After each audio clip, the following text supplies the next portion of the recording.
Hi everybody, welcome to Shine a Light, a part of Black History Month here at Samsung. My name is David DT Thompson, but you guys should already know that by now because we're now on episode 3 and I'm really happy to have this special guest.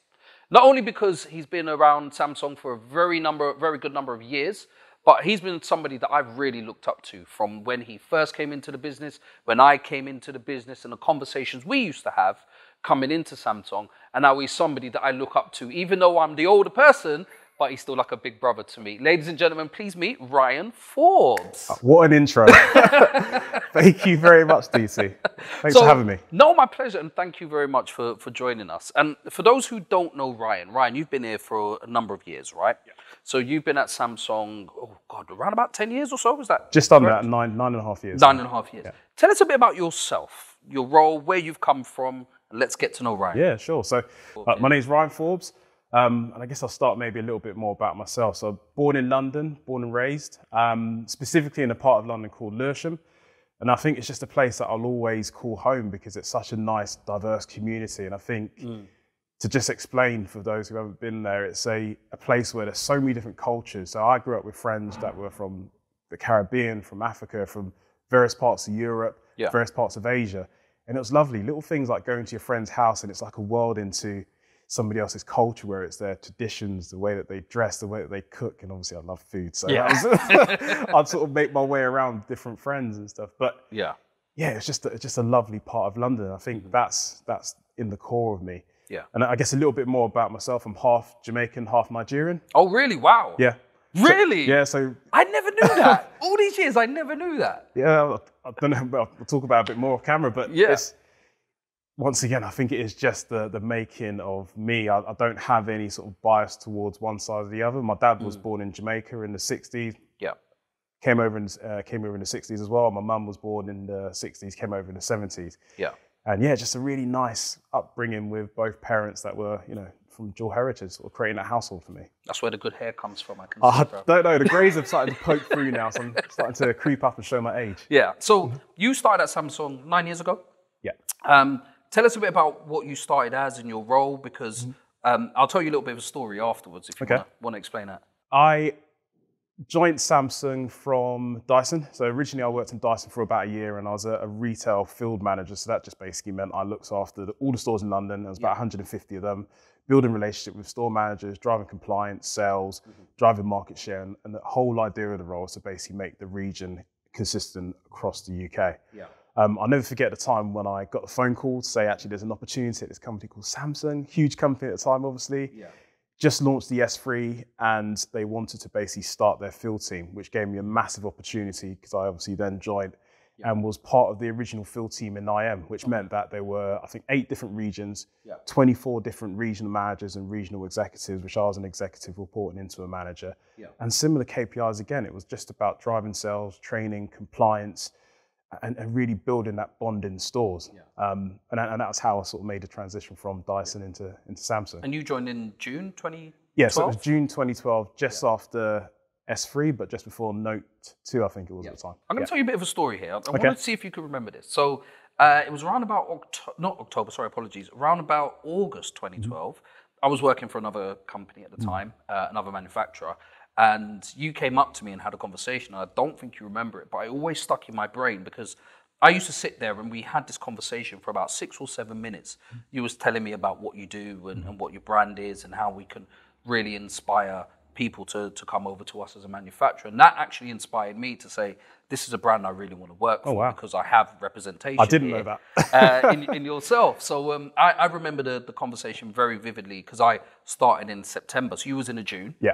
I was in September 2012. And ever since then, I always used to enjoy our conversations, whether it be in the office, and I used to be a trainer myself, then going out and seeing you in the field. And now we're both office-based. And that transition then from moving from a field role into an office role, what was that like for you? Yeah, so there's probably a few different ways to answer it. So I think the commute was the biggest thing for me. I obviously being in London, live in London, I could get the tube into meetings, or I could drive and park and get to all the shopping centres. But my commute for the initial part of being in the office was 2 hours each way. Wow. So I'd have to leave my house at 6 o'clock every single day to make sure I beat the traffic. Yeah. And then obviously getting into the office environment, it was a great office, great people, but just very different to, being out in the field, talking to store managers, talking to store staff.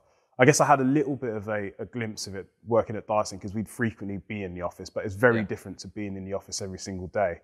But great experience. And I'd definitely say if anybody gets the opportunity to work in an office or head office environment, definitely take it up. And you went into an operations role in that role, right? Bit different. So I was told originally I was needed in the office just to help set up the sort of like operational team that was going to take form eventually. Yeah. And they didn't have anybody to sort of lead that at the time. So they said, Ryan, come in, it'd be 4 weeks, we'll get you back out into the field. And I was really excited to get back into the field to start with.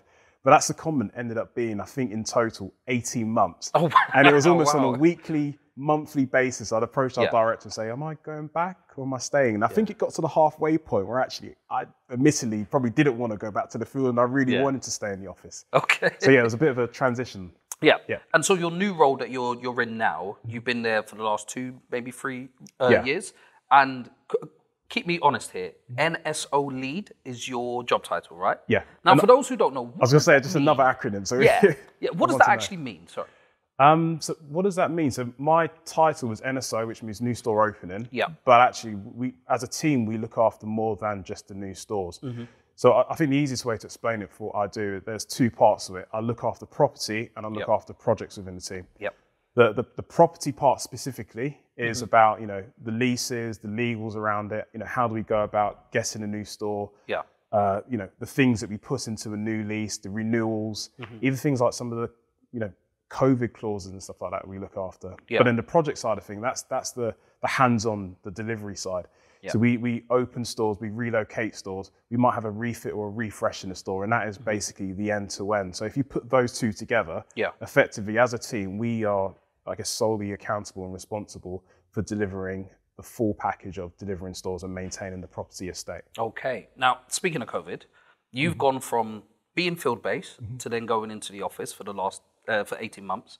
Then you move into the new NSO Lead team, and you're predominantly office-based, but then obviously COVID hit. Yeah. So your transition from being a field-based person to traveling 4 hours a day to then going into COVID, what was that transition like for you? Yeah, difficult. I think initially it's almost like you have to navigate the space in your house. So somebody claims a bedroom, someone might claim a front room. And I think in my house specifically, it was the kitchen and the bedroom. So it meant going down to have lunch, sort of like creeping around, not to disrupt any calls. But it was difficult. But I think it's just like everything. After a couple of weeks, you find sort of your steps and you kind of get with the program a little bit. Yeah, and during COVID, obviously there was loads of things that happened across the world. The unfortunate death of George Floyd, Black Lives Matter, the protests, the marches, even down to last week when we just saw the England team play Hungary, and I'm a massive football fan, and there was a lot of booing and chanting by the Hungarians, unfortunately, and those are really difficult times. What was the last 18 months in that sort of realm like for you? Okay. So I think to talk about the 18 months, we've got to really start at the beginning before we get to some of the, the core issues. But I think, the 18 months started with COVID for me. So I was in Thailand in January 2020, amazing holiday. Yeah. But towards the back end of the second week when we were getting home, I think Thailand then had their first case of, not first case of COVID, but I think the first COVID death. Yeah. And it turned from a really chilled holiday environment to everyone panicking, thinking about how they can get home early. Yeah. You then fast forward to March, we were in lockdown. So already the world has changed, everything's shifting. And I think the one thing that everyone started to do was, consume media and content in different ways. So it meant we're glued to our phone, we're glued to the TV screen trying to find out what was happening. And then we shift into May where we had the unfortunate untimely passing of George Floyd. Yeah.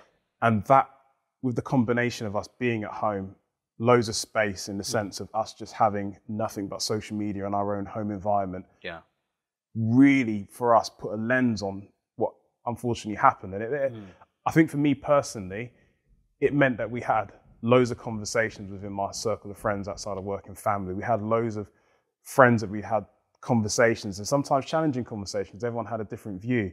I then sort of bring it forward to then things like the protests and there was football. And it was almost as if, I think Chloe explained it really well a couple of weeks ago.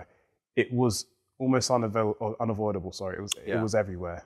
But I will say this though, I think what it has done has made people have the difficult conversations and actually start to not just have the conversation, but think about how they can be part of the solution. Yeah. Which, if we look at the platform here, it's testament to actually some of the things that unfortunately happened earlier. Even small things. Like I remember you giving me a call, and it was so refreshing during that period of time to have someone at work give a call. Yeah. And you weren't the only one. It was my manager, and there was someone in HR that gave a call, and it was nice to just, see a different take on actually some of these social issues are happening, and actually, separating or not separating the personal and work. Yeah. Yeah, it's always difficult in that instant, because I remember the conversation that we had at the time, and I always think to myself, sometimes it's easy to say we're okay. So if I say, how are you? And you're like, yeah, I'm fine, perfectly. But actually, no, let's get underneath the skin of things and say, actually, how are you? And as black men, we would always say that we'll put that coat of armor on and showcase to the world that we're fine, we're powerful, there's nothing. So we'll never show emotion. And I thought, for me in that time, there were points where I had conversations with a friend of mine who's in HR as well. And as soon as I came off that call, burst out into tears. Wow. And because it was something that I needed to get off my chest. And it was hard for me to have the conversations with my kids because they're seeing dad really emotional.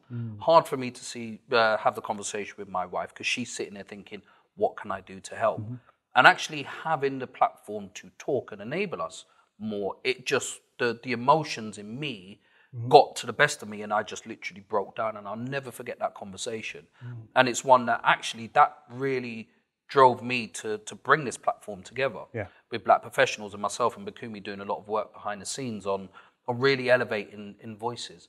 A question for you, what would you like from our platform, Black Professionals, and it's the first time we've ever done it, what can we do to support people and educate people even more? Where do I start?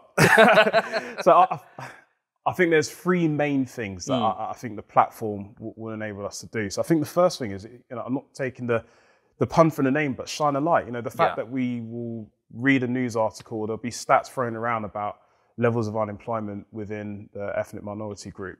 Actually, that is there and it needs to be addressed. But actually, at the same time, why can't we shine a light on some of the professionals that we see within the black community or within ethnic minorities? Yeah. If I look at my social circle and friends outside of, and family actually, outside of work, there are doctors, there are dentists, there are musicians, there are architects, business owners, small business owners. There are people who work in large corporate companies, senior managers. And sometimes that doesn't actually make it to the headlines. We'll sometimes see entertainers and we'll see people from acting background. And that's brilliant. And they're starting to get the accolades. But actually, it's nice to see that we've got a platform to really promote black professionals at work. Yeah. I think the other thing is it's the safe space. So the fact that actually, there will be things going on socially. Sometimes it isn't the right time, maybe mid-conference call, to have that conversation. But actually, this is a dedicated platform where not only our employer, but also, the employees can actually get together and share different perspectives. Yeah. And I did say a third, but I think I'll probably stop there because I'll probably keep going. I want to give you your accolades, and that's something that doesn't happen often because I think you're a person in this business that I really look up to, even though, like really I said, you are younger than me, but I really do because the journey you've been on has been brilliant. And I wanted to encourage you to come on and shine a light on you as an individual because, Ryan, you are an amazing guy. And I think more and more people need to spend time and learn about you and see what happens in your world. Oh, honestly, I really appreciate it. No, my pleasure. My absolute pleasure. Lost words. I'm blushing now. I honestly really, really appreciate that. No, my pleasure. Right, let's get to know Ryan a bit more. So, Ryan, what is your favourite foods? So as you can tell by the size of me, I eat everything. So this is going to be quite difficult to narrow down. But I think anything grilled. So if there's an opportunity to have grilled pork or grilled lamb, bit of season, bit of spice on top, like a jerk pork or jerk lamb, that is my go-to dish. All right. Now, this is going to be a controversial question to do with food as well. Okay. If you had a choice to choose between Nigerian food and Jamaican food. So I've got a perfect answer for that, actually. Go on then. Where I live, there's a restaurant and they actually serve both. So you can get a combination of maybe like a jollof rice and a brown stew chicken or something like that. So really? So that's my answer. Right, okay. There's actually a restaurant that caters to that. Right, we need to talk after this. Your favorite music. So when you get into your car, you plug your Bluetooth in or your smartphone in. What's the one album or one artist you're listening to? Yeah, so if it's one artist, I'd probably say Nas. And the reason I say it's just he's got such a huge catalogue, but specifically his like early 90s albums, and I've probably shown my age a little bit now, but you know, anything from Illmatic to It Was Written, that's my era. Okay. Not a Stillmatic fan?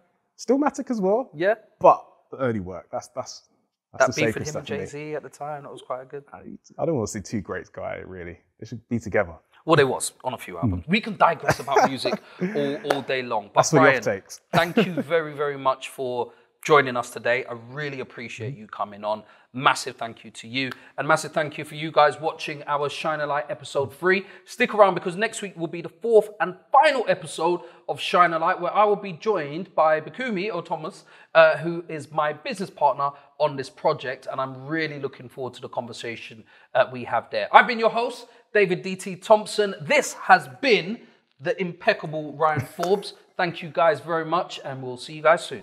Thanks for having me. Thank you.